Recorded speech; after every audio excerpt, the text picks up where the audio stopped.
안녕하세요. 구독자 여러분, 저는 이제 70을 넘긴 6남매 엄마입니다. 젊을 땐 주변에서 애를 왜 이렇게 많이 낳았냐고 타박을 받았는데 그때 저한테 볼멘소리 하던 사람들이 이제 나이 드니 제가 제일 부럽다고 하네요.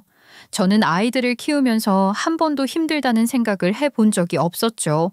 아이들 모두 다 예쁘고 사랑스러웠고 애들 때문에 힘든 시집살이도 버티며 살아올 수 있었습니다.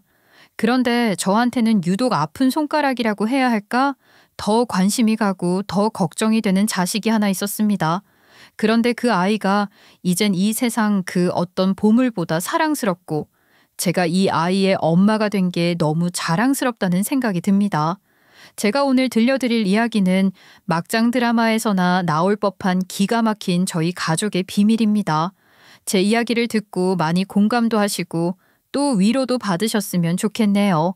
그럼 이야기 시작해 보겠습니다. 저희 부모님은 딸 3명을 낳고 없는 형편에도 생선 장사를 하며 저희를 키우셨습니다. 당시에는 여자애가 무슨 공부라고 했지만 저희 부모님은 달랐죠.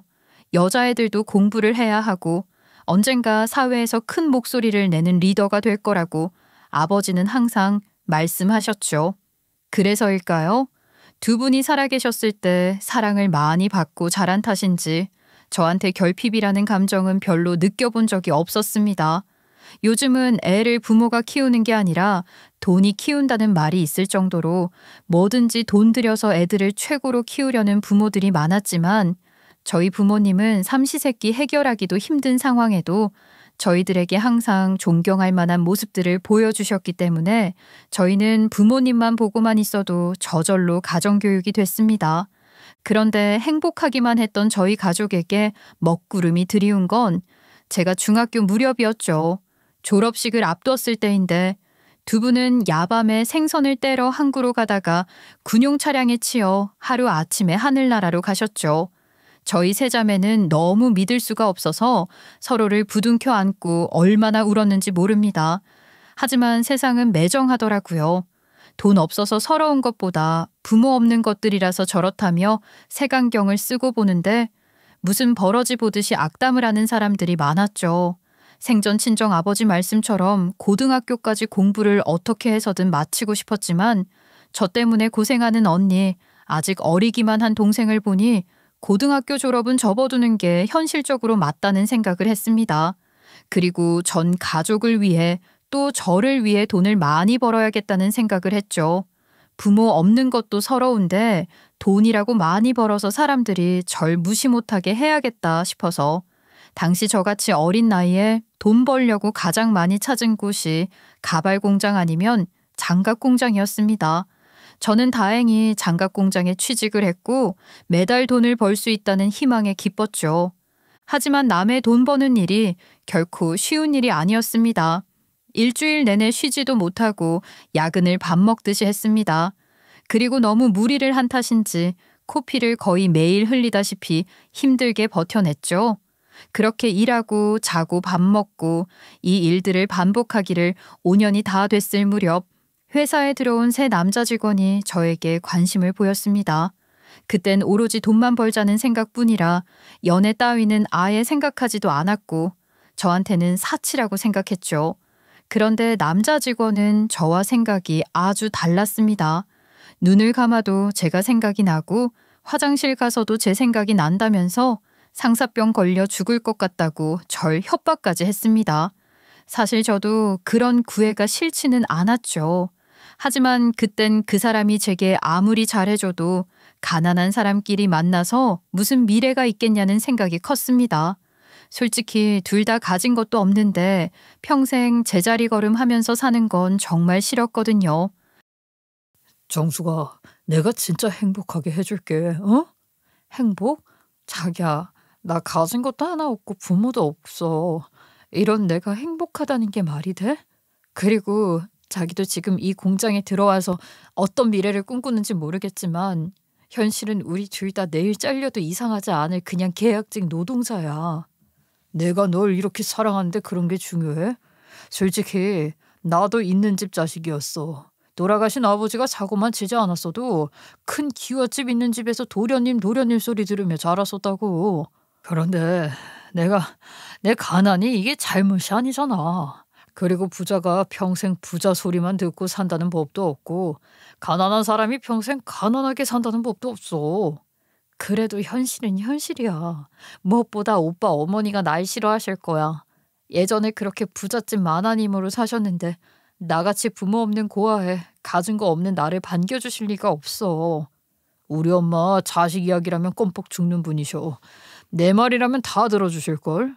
더구나 평생 내 반려자를 소개하는데 안 좋은 이야기 하시지 않을 거야. 정수가, 내 아내, 내 자식들 먹여 살릴 자신 있어. 나 아직 젊어. 난 자식도 많이 낳고 살 거야. 그러니까 정수가, 우리 결혼하자. 응? 결국 전 남편의 구애에 못 이겨 예비시댁에 인사를 드리러 갔습니다. 반기질 않을 거란 걸 이미 예상은 했지만 제가 생각했던 것보다 시어머니는 더 절 싫어하셨죠. 거의 사람 취급을 안 했다고 생각하는 게 나으실 겁니다. 한동안 듣지 않았던 부모 없는 게라는 말을 시댁에 인사드리러 간 날 그렇게 많이 듣고 제가 고개도 들 수 없을 정도로 악담을 퍼부었습니다. 남편이 사정사정해서 결혼을 결심했는데 제가 왜 이런 대접을 받아야 하는지 정말 이해가 되질 않았죠. 너 미쳤어? 어? 저런 걸 네 처될 사람이라고 데리고 와? 엄마, 말 좀 가려서 하세요. 야, 너 부모도 없다며? 그리고 공장 다닌다며?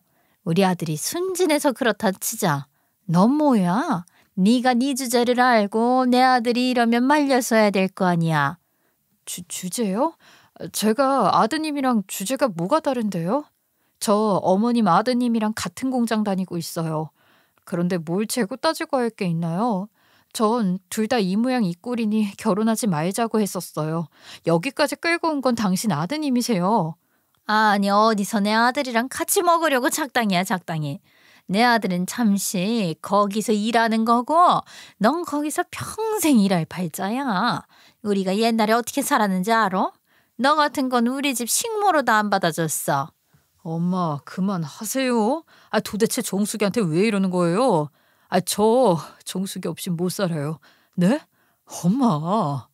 남편은 몇 달 동안 시어머니를 설득시켜서 절 반강제적으로 시댁에 데려왔고 혼인신고도 해버렸습니다. 결국 결혼식도 못 올린 채 전 그렇게 그 집 며느리가 됐죠.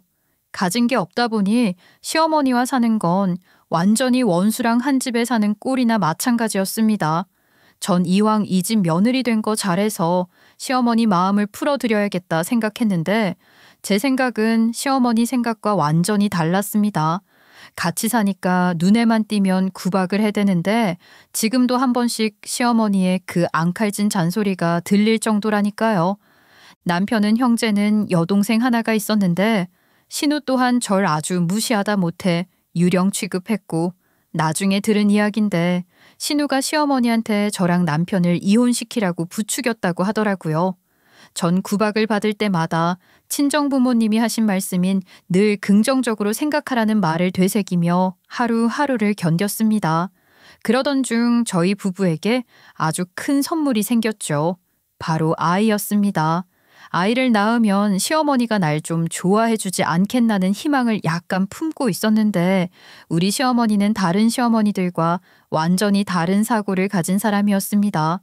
시어머니는 저희가 결혼했을 때 절 쫓아낼 이유를 여러 가지 댔는데 그 중에 하나가 아이 빨리 못 가지거나 첫째로 아들을 못 낳으면 그날로 집 밖으로 절 던져버린다고 엄포를 놓더니 제가 막상 아들을 낳으니 본체 만체 하더라고요. 아들을 낳으면 다른 시어머니는 미운 며느리라도 예뻐라 한다는데 이건 뭐 제 아들을 보자마자 외탁을 했다며 불만이 얼굴에 한 가득이었죠. 그런 반면 남편은 자기랑 붕어빵 아들을 낳았다며 엄청 좋아라 했고 시어머니는 남편이 그러니까 손자도 저도 둘 다 미워했습니다. 그리고 애 낳고 몸 푸는 건 저한텐 기대도 못할 일이었죠.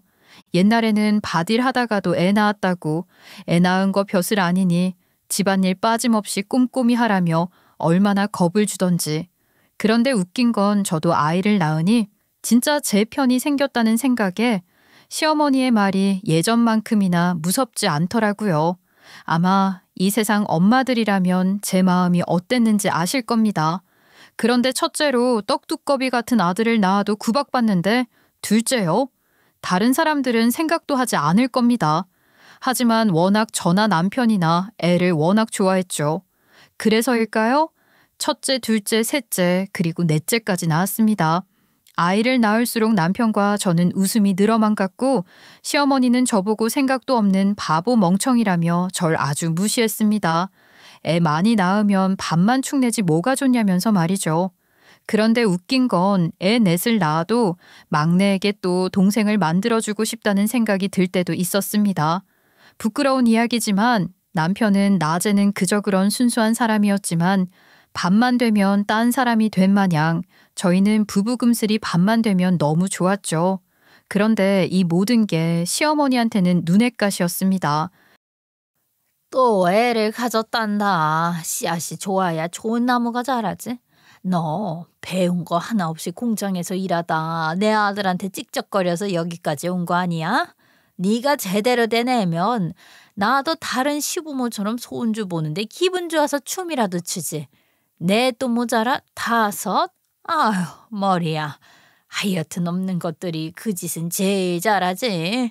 이거는 뭐 하는 짓이 짐승이랑 뭐가 달라. 그건 맞지. 눈만 맞으면 애 낳을 생각만 하니 사는 게 이 모양이 꼴이지. 애 내시면 40달이야. 40달 동안 다른 걸 했으면 지금 이렇게 다 쓰러져가는 집에서 살지도 않을걸. 우리 엄마도 불쌍하네. 이 작은 집에 애만 내시라니. 석주 저 자식도 지 앞가림만 좀 잘했으면 내가 이 꼴로 안 보고 사는데 아니 내가 이렇게 구박하는데도 나가서 살 생각을 안 해. 내가 아주 죽겠다니까. 저거 보기 싫지? 애 새끼들은 정신없이 돌아다니지. 아이고 내가 미친다 미쳐. 그래도 난 시집 잘 갔잖아 엄마. 그걸로 위안 삼아. 그래 우리 장서방 얼마나 좋으니. 너 이번에도 장서방 따라갈 거야? 아니 이번엔 안 가려고. 해외 근무 따라다니니까 처음엔 좋지 이제는 지겨워. 그냥 집에 있으려고. 지금 저 물건이 애를 낳을 게 아니라 네가 낳아야 해. 남자들 자꾸 밖으로 돌면 여자들 치마폭에 쌓여서 딴짓거리 한다니까. 그러니까 애 낳아서 못을 박아. 어? 몰라. 엄마는 이상한 소리라고 했어.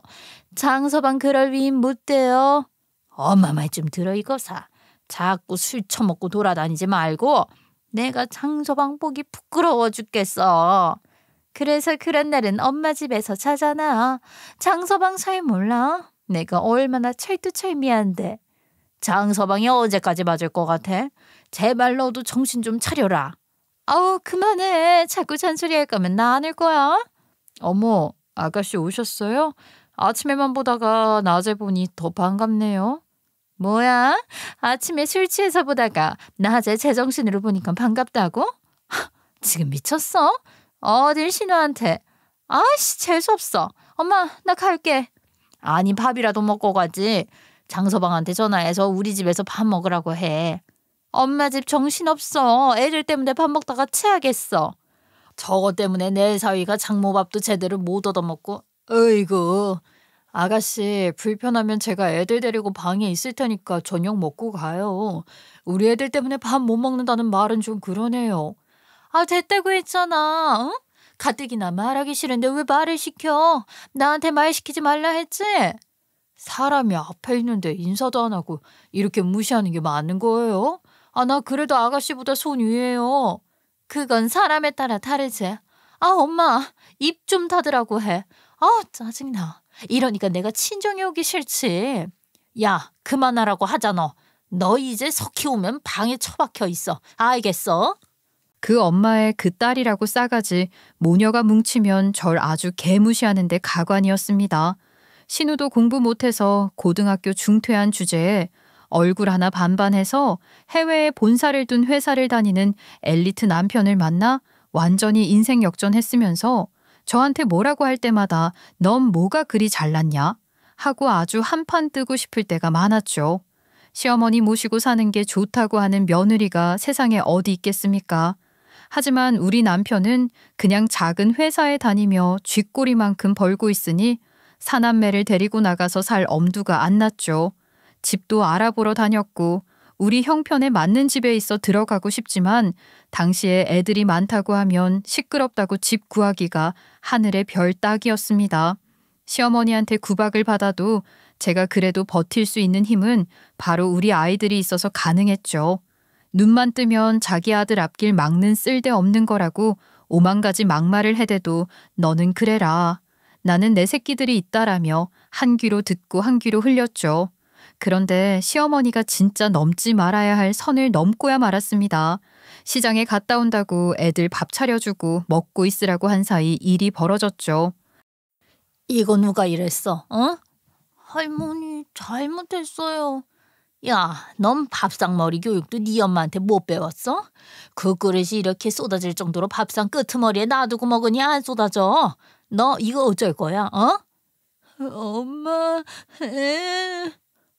왜? 유준아, 왜 그래? 내가 밥 먹다가 국을 쏟았어. 할머니 무서워. 참내, 일로 바치는 것도 완전 지 엄마네. 어머니, 이제 6살이에요. 밥 먹다가 그럴 수도 있지 그걸로 애한테 있는 소리 없는 소리 꼭 하셔야겠어요? 네가 밥상머리 교육을 안 시키니까 내가 하는 거 아니야? 할미가 훈육도 못하냐? 애만 죽자 살자 나오면 뭐해? 낳고는 저렇게 내버려 둘 거면 애는 왜 낳아? 어머니, 말씀 좀 사려서 하세요. 그리고 이건 훈육이 아니라 그냥 애한테 별거 아닌 걸로 화내시는 거예요. 애니까 이럴 수도 있는 거지 이런 걸로 애를 이렇게 야단칠 필요는 없잖아요. 나는 내 새끼를 이렇게 안 키웠어. 밥상머리에 앉아서는 국그릇, 밥그릇 딱 제대로 놓고 먹으라고 어릴 때부터 가르쳤다고. 너는 부모 없이 자라서 못 배운 모양인데 네 새끼도 그렇게 키우고 싶냐? 그리고 나 얘 할머니야. 할머니가 이런 것도 말 못하냐? 기가 막혔습니다. 잘 달래서 말해도 모자랄 판에 기를 쓰고 애를 야단을 치니 제가 못 참는 거 당연한 거 아닌가요? 며느리가 아무리 미워도 손자는 예뻐한다던데 진짜 우리 시어머니는 저와 관련된 건 모두 싫어했습니다. 보통 때 같았으면 그냥 너는 지져라. 나는 먹는다거나 시어머니 은근 약 올리고 말았을 텐데 그날은 감정 조절도 안 되고 진짜 서럽더라고요. 평소에도 진짜 친할머니가 맞나 할 정도로 애들한테 인색한데 애들 밥 먹는 걸로 꾸짖는 건 진짜 못 참았죠. 진짜 내가 이건 꼭 기억하고 있다가 시어머니한테 날 잡아서 완전히 퍼부어야겠다고 일단 한부 물러섰습니다. 애 앞에서 시어머니랑 싸우는 건 싫었거든요. 시어머니도 시어머니였지만 시누이 밤늦게까지 술 먹고 남편한테 들키기 싫어서 새벽에 우리 집에 오는 건 알았지만 그게 날이 갈수록 더 많아졌죠. 고모부가 해외 출장 갈 때면 아예 매일 술이 떡이 돼서 집에 오는 게 다반사였습니다. 시어머니는 술이 떡이 돼서 들어오는 딸이 뭐가 예쁘다고 저보고 항상 시누이 해장국을 끓여놓으라고 했습니다. 전말이죠. 아무리 제 딸이 예뻐도 허구한 날 술 먹고 들어오는 딸한테 해장국 절대 안 끓여줍니다. 그런데 그날 아침도 술이 떡이 돼서 해장국을 먹고 있는 시누이를 한심하게 바라보고 있었습니다. 얼마나 마셨는지 아침에 됐는데도 술이 깨질 않았더라고요. 그래서 지 입에다가 밥도 제대로 넣지도 못하고 정신없이 있는데 시누이가 결국 국그릇을 식탁에서 쏟고 말았습니다. 전 갑자기 이때다 싶었죠. 아, 뜨거. 아이씨, 아침부터 짜증나게. 아니, 이게 뭐야? 국을 왜 쏟아 쏟길? 야, 너 나한테 하는 말이야? 너 지금 제정신이야? 너 미쳤어? 이걸 누가 다 치울 거야? 술을 얼마나 먹은 거야? 아우, 술 냄새. 아니, 밤늦게까지 이렇게 술 먹고 다니는 거 어머니한테 배운 거예요? 엄마, 이거 미쳤어. 완전히 미쳤어. 아우, 짜증나. 아니, 너 지금 얘한테 뭘 했어? 미친 건 내가 아니죠. 자, 국, 밥그릇 이렇게 잘 놓고 먹어야지. 안 그래요? 어머니가 그러셨잖아요. 아가씨 밥상머리 교육은 아주 제대로 시켰다고. 아이, 뭐야? 아닌가 보네. 여자가 밤늦게 만날 술 먹고 아침인데도 술이 덜 깨서 국그릇이나 쏟고 우리 애들도 이젠 이러지 않는데 안 그래요, 어머니? 어머니는 아가씨 이렇게 안 키우셨다면서요. 말씀해 보세요. 아니 이게 진짜 너 지금 시엠이 엿먹이냐? 아니에요. 얼마 전에 어머니가 우리 애들한테 그랬잖아요. 그래서 전 아가씨한테 훈육하는 거예요. 윗사람으로서 훈육이요. 아이고 몰라. 이거 빨리 안 치워. 그리고 넌 빨리 니네 집에 가. 아유 아침부터 재수없게. 아휴. 완전 쌤통이다 싶었죠. 자기 발등 자기가 찌은 꼴이 됐잖아요. 전 그때 우리 애들 쥐잡듯 뭐라고 하는 시어머니를 진짜 한 대 쥐어받고 싶었는데 밉상 시누이가 저한테 이런 기회를 주니 오랜만에 속이 후련했습니다. 온갖 시집살이에 지쳐도 빨리 돈 모아서 시댁에서 탈출하는 길이 오직 제 목표였습니다. 얼마 되지 않는 남편의 월급이지만 아주 조금씩 돈을 모으고 있었죠. 통장에 돈이 쌓여 살 때마다 이제 해 뜰 날이 올 거다 생각하며 하루하루를 살았습니다. 그런데 이런 제 작은 희망이 산산이 부서진 건 남편의 실직이었습니다. 회사에서 잘렸다는 소리를 듣자마자 전 하늘이 무너지는 것 같았죠. 정말 그땐 남편이 너무너무 밉더라고요. 결혼 생활 내내 시어머니 구박받으며 참고 또 참고 살았는데 그 꿈이 산산조각이 나니 정말 앞이 막막했습니다. 남편의 실직 이유는 회사 사장 아들이 일할 나이가 됐으니 굳이 월급 써가며 남 부리는 것보다 자기 아들 회사 일 제대로 배우게 해서 사장 만드는 게 낫다는 게 이유였죠. 요즘 세상 같았으면 말도 안 되는 퇴사 사유였고 이랬다가는 노동청에 신고하고 그 회사는 세상에 다 까발려져서 망신을 당했을 겁니다. 하지만 옛날에는 그런 게 어디 있겠습니까? 사장이 나가라면 조용히 나가야 하는 게 당연한 시대였죠. 저도 남편이 실직해서 속상해 죽겠는데 시어머니는 남편의 실직이 모두 제 탓이라며 또 절 나무라기 시작했습니다. 돌아가신 시아버지까지 찾으면서 왜 저 같은 며느리를 들여서 자기 아들 앞길을 막게 했냐며 저 들으라고 하늘에 대고 원망을 하는데 진짜 가관이었습니다. 네 아버지 살아계실 때 우리 아무 문제 없었어. 너 저거랑 연애질 할 때 아버지 돌아가셨어. 아무 문제 없던 양반이 네가 전현이랑 알고 난 뒤부터 우리 집에 악재가 끊이질 않는 거야. 그리고 저거 네가 이렇게 되면 뭐 남편 취급이나 하겠어? 내가 전현 속을 모를 줄 알아? 제가 뭐 어쨌는데요? 네? 전 그냥 어머님 모시면서 애들 키우고 남편 내주한 죄밖에 없어요. 그런데 왜 자꾸 말도 안 되는 억지를 부리세요?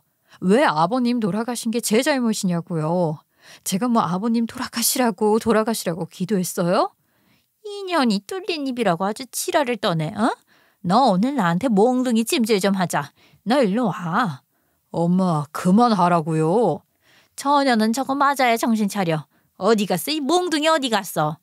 제 몸에 손만 대보세요. 어머니 막내 손자도 같이 이 세상 없을 테니까. 뭐라고? 진짜야? 아니 너 또 애를 가졌다고? 아니야. 아니지? 상황이 이런데 이런 말하기 그렇지만 저 임신한 거 맞아요. 뭐? 아이고 저게 완전히 날 골로 가게 만드네. 아이고 머리야. 아유 머리야. 엄마. 여보 빨리 119. 시어머니는 남편의 실직과 제 임신 사실을 듣고 충격으로 쓰러지셨죠. 솔직히 저도 임신한 걸 말해야 하나 말아야 하나 고민했는데 뱃속에 내 아이를 지켜야겠다는 생각에 임신 사실을 털어놓고 말았습니다. 가뜩이나 애 많이 낳아서 밥 축낸다고 절 잡아먹을 듯이 보던 시어머니 입장에선 이 상황에 쓰러지지 않는 게 더 이상한 일이었죠. 저희는 쓰러진 어머니를 업고 병원으로 갔고 다행히 충격으로 정신을 잠시 잃은 거라고 병원에서 말했습니다. 며칠간 시어머니는 그렇게 병원 신세를 졌습니다. 이런 말 하면 그렇지만 전 시어머니 없던 그 일주일이 아직도 제 생애 가장 행복한 순간이었죠. 애들이랑 편하게 집에서 지내는 게 정말 얼마만인지 몰랐거든요. 하지만 남편의 실직은 현실이었고 앞으로 어떻게 살아야 하냐 막막할 뿐이었습니다. 그런데 이건 아무것도 아니었습니다. 저도 모르고 있던 사이 앞으로 더 큰 일이 절 낭떠러지로 몰고 가고 있는 줄 꿈에도 몰랐죠. 신우이는 매일 술만 먹은 게 아니었습니다. 술 마시면서 여러 남자들과 하룻밤을 보냈고 그렇게 방탕하게 생활을 하다가 애까지 가졌는데 고모부의 애가 아닌 애를 갖게 된 거였습니다. 애 아빠가 누군지도 모를 정도로 신우이는 완전히 쓰레기처럼 놀고 다녔죠. 왜 한동안 시댁에 안 오나 궁금했는데 이런 사고를 칠 줄은 꿈에도 몰랐습니다. 진짜 대박 사고였죠. 신우이의 말에 충격을 받아 시어머니는 병원에서 또 한 번 실신했어요. 제가 그걸 직접 안 봤으니 천만다행이라 생각했죠. 시어머니는 그렇게 애지중지하던 딸의 등짝을 때리며 나가 죽어라는 둥 병원에서 아주 난리를 쳤다고 합니다. 하지만 어쩌겠습니까? 미워도 자식인데 시어머니는 이 사태를 어떻게 해서든 해결해야겠다며 신우이와 머리를 맞대고 아주 말도 안 되는 일을 계획하고 있었죠. 신우이는 시어머니한테 자신의 계획을 말했고 시어머니는 처음엔 말도 안 된다고 했다가 자기 딸 인생 망치는 꼴보다 그게 낫다며 신우이의 계획을 같이 돕기로 했어요. 전 그 계획이 저와 관련된 줄은 꿈에도 몰랐죠. 시어머니는 퇴원 후 집으로 돌아왔고 이상하리만큼 절 대하는 게 달랐습니다. 제가 뭐만 하면 마음에 안 든다고 난리를 치고 못 배운 것, 거지 같은 것 하며 악담을 해댔는데 너무 충격을 받아서 그런지 퇴원 후에 저한테 별 말도 하지도 않았죠. 더 이상했던 건 제가 배가 불러오면 애는 어떠냐, 병원에 가봤냐 물어보고 특히 아들인지 딸인지 계속 물어봤어요. 꼭 네 배를 보니까 왠지 쌍둥이일 것 같은 느낌도 드네. 안 그러냐? 쌍둥이요? 아유, 아니에요. 여보, 당신 병원에서 뭐라고 해? 그냥 파랑색 준비하라고 하던데. 그러면 아들이지 않겠어? 내가 얼마 전에 친구 이야기를 들었는데 아니 글쎄 며느리가 분명히 아들 낳겠다는 이야기를 병원에서 듣고 출산을 했는데 세상에 이란성 쌍둥이였다는 거야. 솔직히 의사들이 뱃속에 애가 둘이 들었는지 셋이 들었는지 정확히 안다는 보장은 없지. 아유, 설마 그럴 리가요. 요즘 얼마나 의학이 발달했는데. 아유, 내 말이 틀린 거 나중에 한번 봐봐. 쌍둥이는 몸만 봐도 알아. 퇴원 후에 시어머니의 수상한 행동은 한두 가지가 아니었죠. 장 보는 일은 제가 항상 하는데 몸 무거운데 뭐 하러 장 보러 가냐면서 시어머니는 항상 자기가 장을 보러 간다며 매일 외출을 했죠. 그러던 어느 날 막내가 갑자기 꽈배기가 먹고 싶다며 졸라대서 저는 운동 삼아 시장으로 갔습니다. 그런데 꽈배기 장사집 뒤 작은 골목길에서 어디선가 많이 들어본 목소리가 들렸죠. 그런데 시어머니와 시누이가 시장 뒷골목에서 이야기를 나누고 있었어요. 집에도 오지 않고 둘이서 왜 저렇게 소곤소곤 대는지 그땐 이유를 몰랐죠. 그런데 전 아가씨 배를 보고 알아챘죠. 임신을 했구나 하고 말이죠. 그런데 애 가졌으면 자기 딸 애 가졌다고 친정에 데려와 5만까지 좋은 걸 먹이고도 남았을 텐데 왜 길바닥에서 저러는지 마음 한켠이 찝찝했습니다. 아가씨, 고모부 좋아하죠? 뭐 좋아하지. 혹시나 우리 남편 연락 오면 이상한 소리 하지 마. 내가 임신을 했다는 등 그런 말이야. 왜요? 고모부가 엄청 좋아할 건데 왜 숨겨요? 생각이 없어? 해외에서 일하는 사람한테 신경 쓰이게 하기 싫어서 그런 거잖아. 알겠어요. 그리고 자꾸 소리 지르지 마요. 나나 아가씨나 둘 다 태교에 안 좋아요. 알겠죠? 아니 저게? 하여튼 내가 애만 낳아봐라. 넌 아주 끝이야. 사실 전 그때 아가씨가 임신을 하든 말든 솔직히 관심이 없었어요. 태교고 뭐고 뱃속에 아이한테도 신경을 못 써주는 지경이었으니까요. 이유는 남편의 실직 때문에 앞으로 뭘 해서 먹고 살아야 할지 그 생각뿐이었어요. 그러던 중 동네에서 언니처럼 따르던 이웃집 아줌마가 저한테 아주 솔깃한 제안을 했죠. 남편 실직한 걸 알고 제 형편이 안 좋다는 게 걱정된다며 돈을 불릴 수 있는 방법을 알려줬습니다. 그건 바로 그 당시 전업주부들 사이 쌈짓돈을 만들려고 유행하던 것인데 갯돈을 모아 한 사람한테 주고 돈놀이 하는 사람한테 맡겨 원금에 3배, 4배까지 불려주는 방식이었죠. 동네 아줌마는 제가 곧 만기될 적금이 있다고 하니 망이 때까지 기다리지 말고 갯돈으로 돈을 불려보라는 달콤한 제안을 했습니다. 저도 목돈이 좀 있으니 돈을 불려주고 싶다면서 저를 생각해주는 척 했죠. 이런 걸 한 번도 해본 적은 없지만 그때는 동네 언니의 말이 너무 솔깃했어요.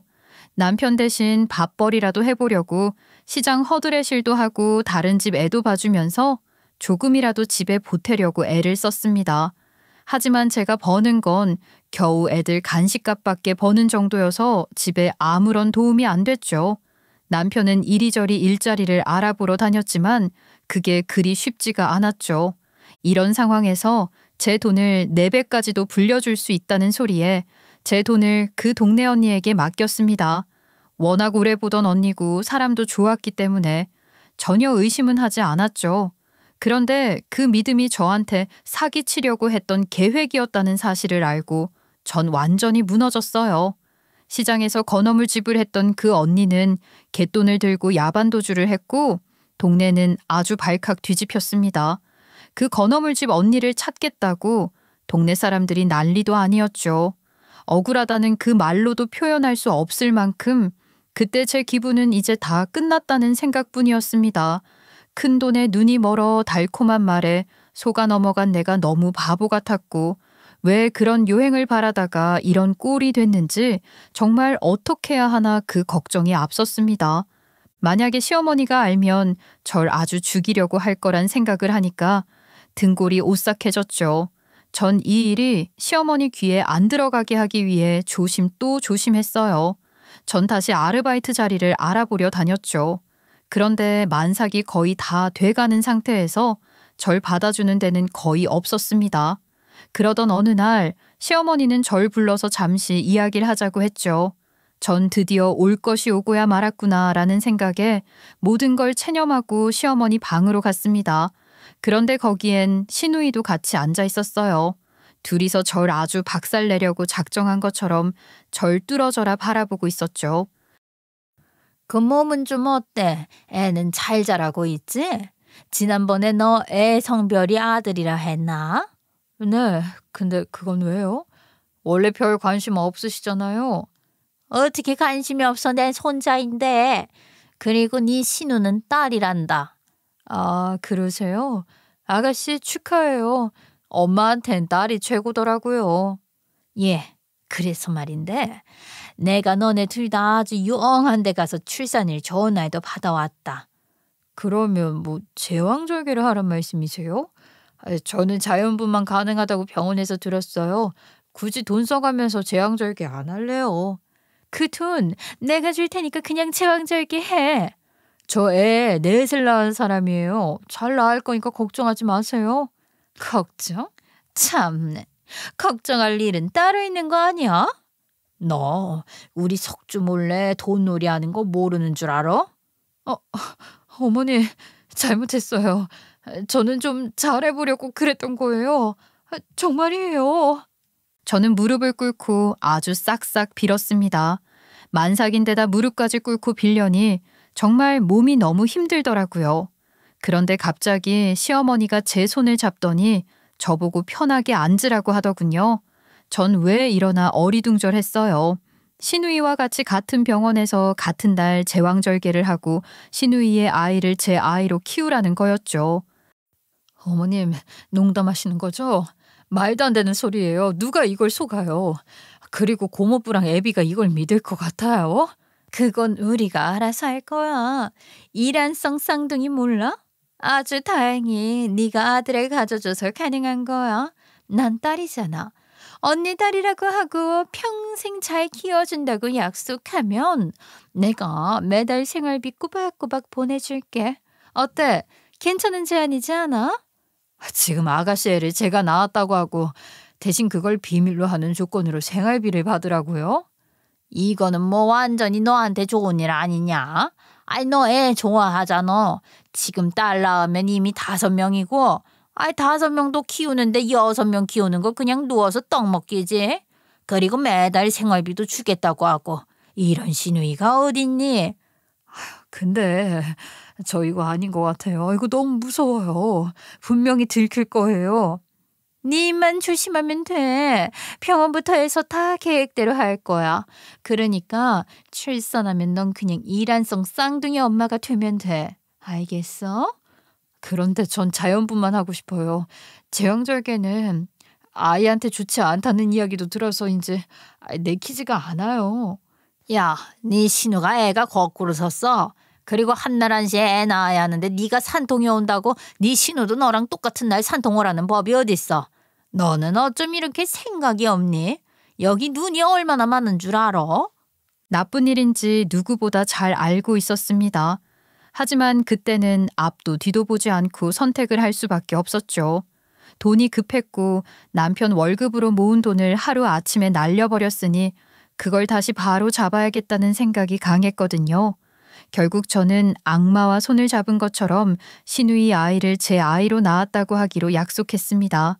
시어머니와 시누이는 생각보다 아주 철두철미하게 병원에도 돈을 먹이고 시누이는 그날 출산하지 않을 걸로 하고 저는 일란성 쌍둥이를 낳았다고 병원에도 입막음을 철저히 했더라고요. 저도 남편에게 병원에서 일란성 쌍둥이라고 어머님 말씀이 맞았다고 이야기했고 남편은 일란성 쌍둥이란 말에 너무 좋아했습니다. 그리고 먼 친척이 제 사정을 듣고 남편이 직장을 구할 때까지 돈을 좀 빌려준다고 이야기했죠. 저 또한 시어머니와 신우처럼 완전 범죄를 위해 남편을 속였습니다.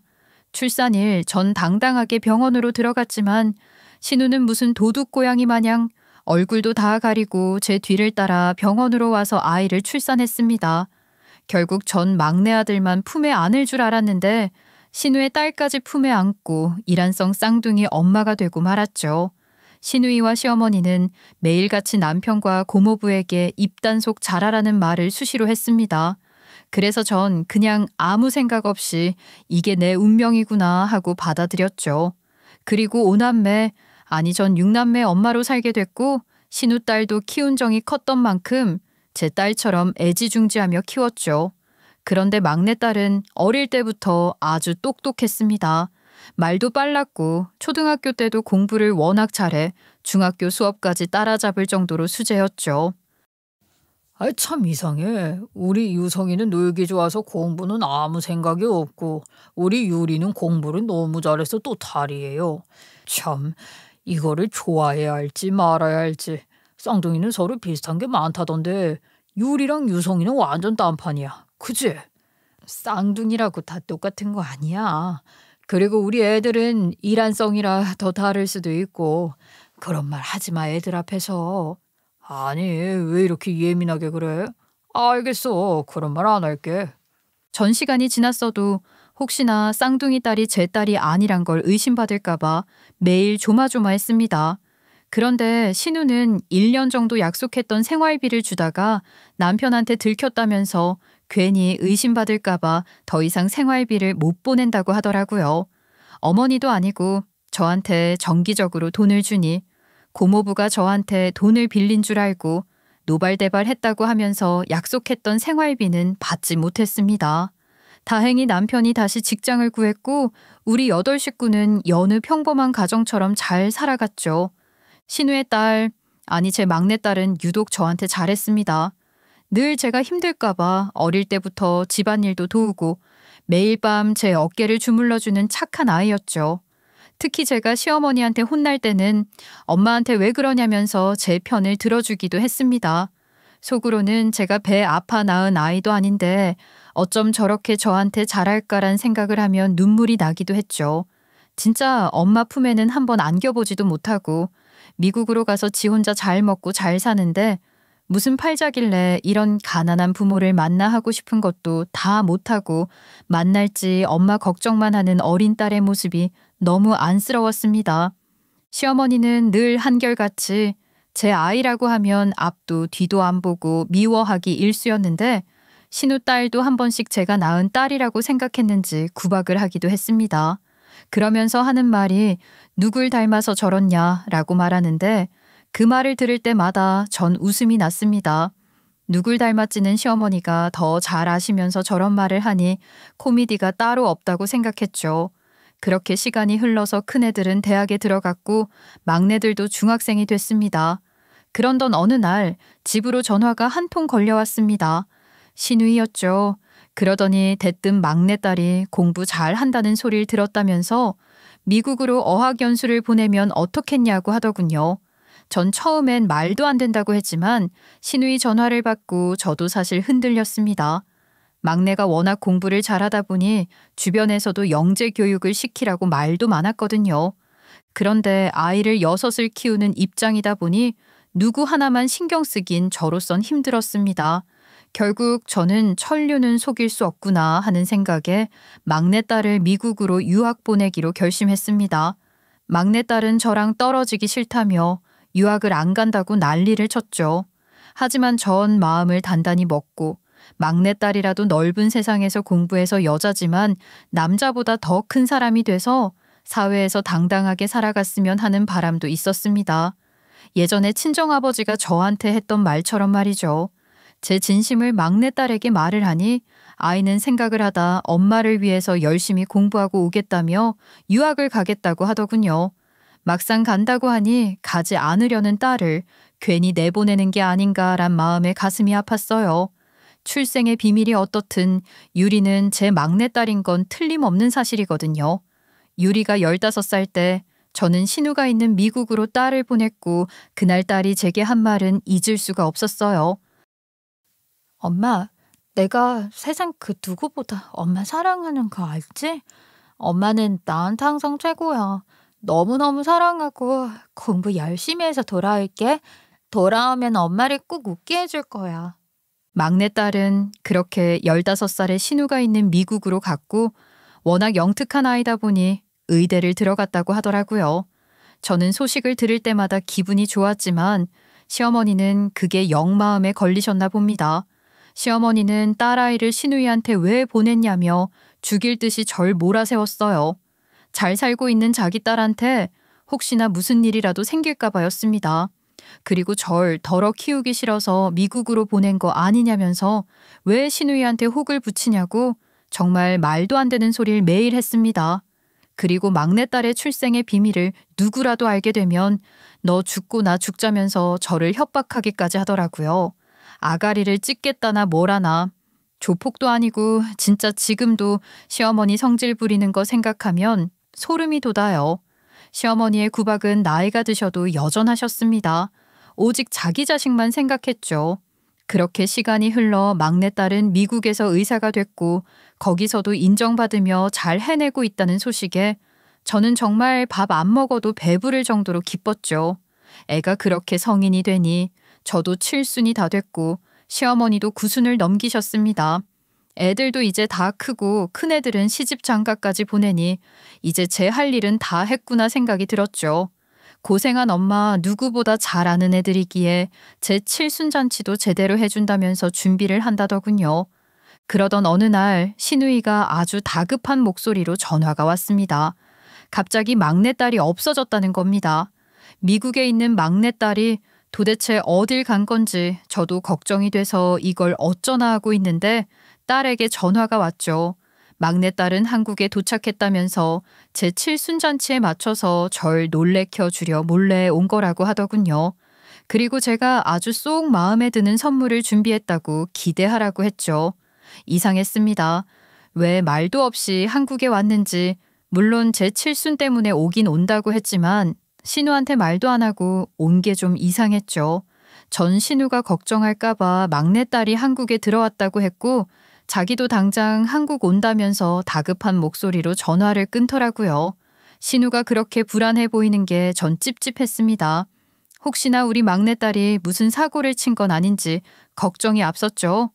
드디어 7순 날 아이들은 고급 호텔에서 제 7순 잔치를 해주었습니다. 그리고 아이들이 엄마 7순이라며 줄을 서서 선물을 하나씩 주는데 6남매가 잘 자라준 게 어찌나 고맙던지 우리 애들이 나한테는 제일 큰 선물 같더라고요. 그리고 마지막에 막내딸이 때마침 도착해서 절 끌어안으며 키워줘서 고맙다는 말을 했습니다. 아유, 뭐하러 왔어, 이 멀리까지. 그럼 나 다시 미국 가. 오늘의 주인공은 엄마니까 내 걱정은 좀 접어두시고요. 자, 선물.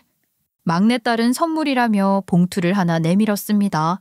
전 뭔가 싶어서 어리둥절했죠. 그리고 주변 사람들도 저게 무슨 선물이지? 하고 다들 궁금해하는 모습이었어요. 그런데 전 봉투를 열자마자 깜짝 놀랐죠.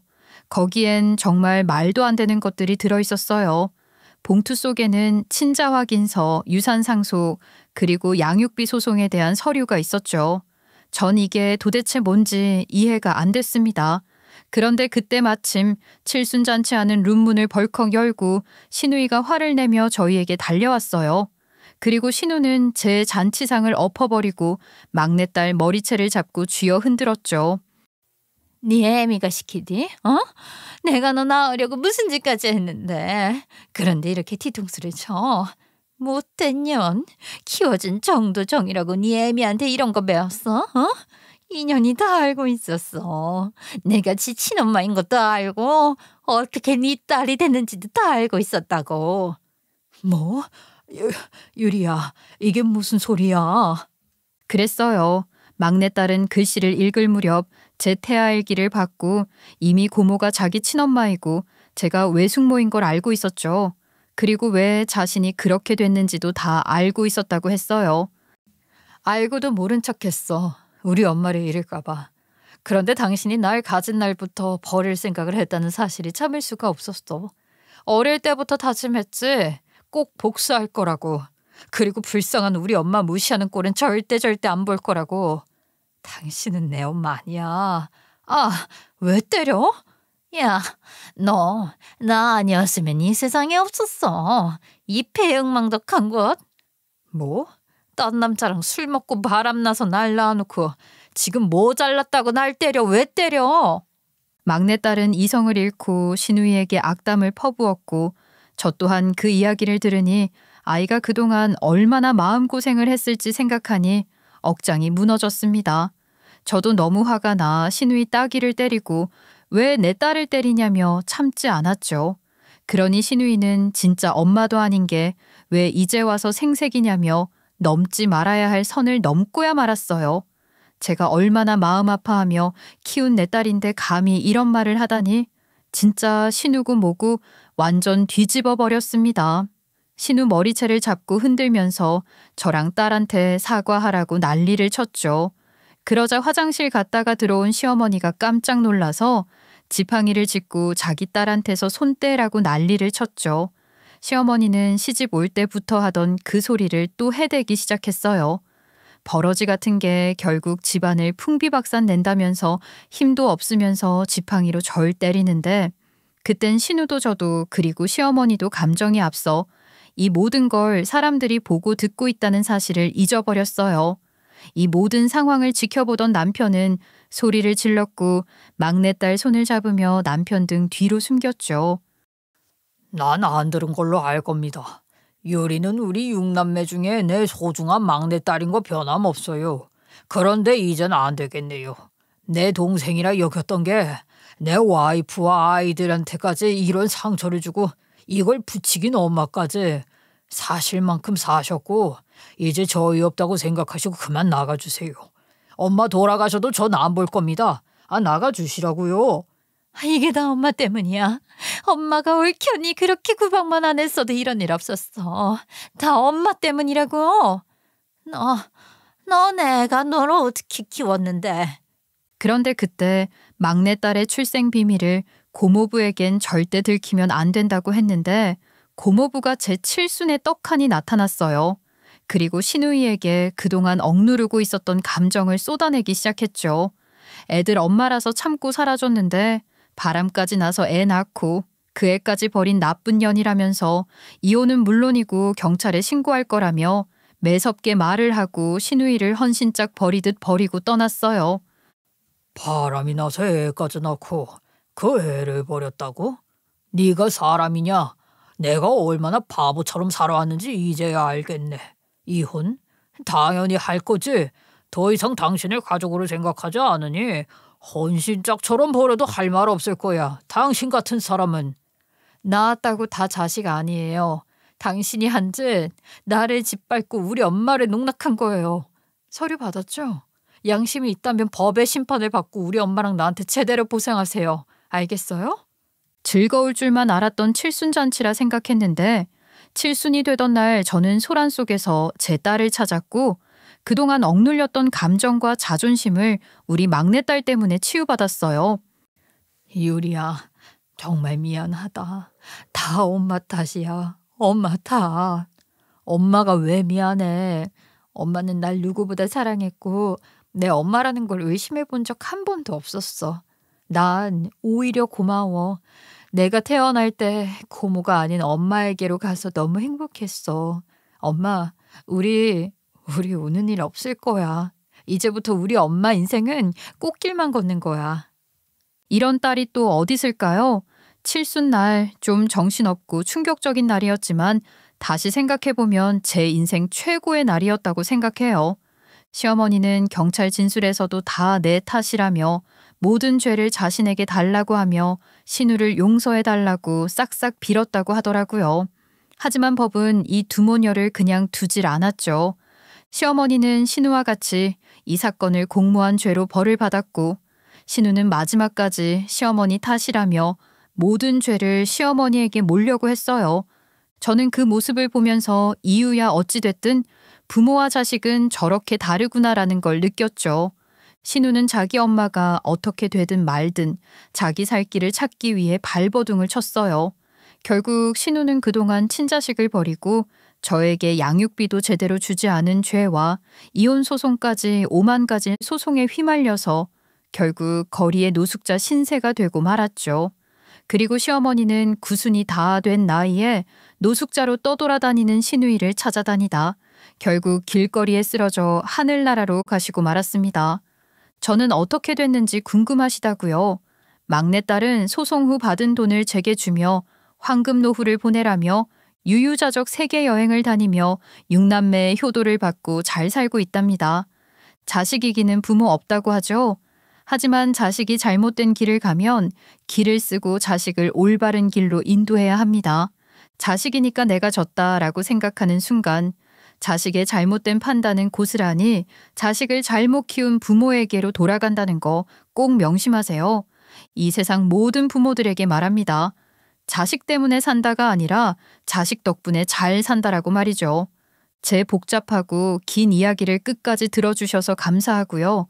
누군가에게 털어놓을 수 있다는 것만으로도 큰 힘이 됐어요. 여러분 모두 새해 복 많이 받으시고 항상 건강하시길 바랍니다. 감사합니다.